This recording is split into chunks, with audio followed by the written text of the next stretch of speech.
Hey there, I want to help you reset if your relationship has been kind of volatile lately, but you don't know how to make that shift. So, you know you both want to, but no one wants to make the first move, and you're kind of walking on eggshells around each other. So let's pretend that this red picture represents the way it's felt lately, the way that you want to stop feeling. If you can make the first move, be very sweet and caring, not in a fearful way, but in a grounded, generous, sweet, kind, caring way, to create a safe space for them, then you can shift both of you out of your fight or flight circuitry. But the problem is, people try this, but then they get frustrated and they think it's not working because they're not getting immediate results. But watch what's really happening. If this represents the energy that you are trying to shift out of, all this red is kind of like the way it feels. You want it to feel cool, like this clear water. So here's the bad vibe, and you say, all right, I'm going to bring some good vibes into this. So you pour it in. But what's happening? It's not going anywhere. Well, right, because you have this quantity of this pattern of the way you guys have been communicating and all the resentments that have been building up, all the unresolved issues, the misunderstanding each other's conversational and communication cues. So most people say, Ray, this isn't working. I tried it and it's not working. Look, it's still red. And I say, you keep pouring and you keep pouring and you keep pouring, and it takes time.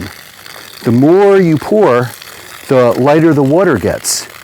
But, oh no, we're out of water. You actually have a limitless amount of love and care. You actually have a whole hose. And if you just keep loving, keep pouring your love into the situation, even if they're not responding right away. Do you see? Suddenly the water gets clear. So let's say that you get the clear water, and then you kind of go back to normal. You start being more comfortable with each other, and then all of a sudden, one day you get triggered. Well, watch what happens. Oh, we were doing so well, and then I knew it couldn't last. Well, every time you make a choice other than to be loving and sweet and caring, it dirties the water again, and you have to sort of start over, except there's not as much there. So you pour the love in again. You take the initiative to be the loving one. You own your right to be happy and to create a loving home. And look what happens. The more you love, it takes time, is the point I'm making. It doesn't, if you start being loving with your partner, but you're not in the habit of being loving, they're not going to respond right away. You have to kind of keep pouring the love on, and then eventually they will respond if that's all that you're showing them. And then, here's the secret. What if they suddenly, introduce something negative? Well, it's the same thing. Now, you might say, well, Ray, am I just the one am I supposed to just let myself be mistreated? No, not at all.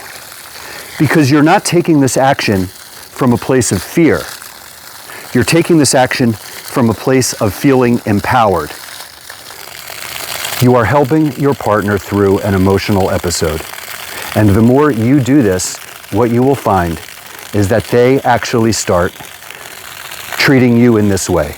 Because whatever way that you approach them, they are going to start just automatically responding to you in exactly this way, because this is just human nature.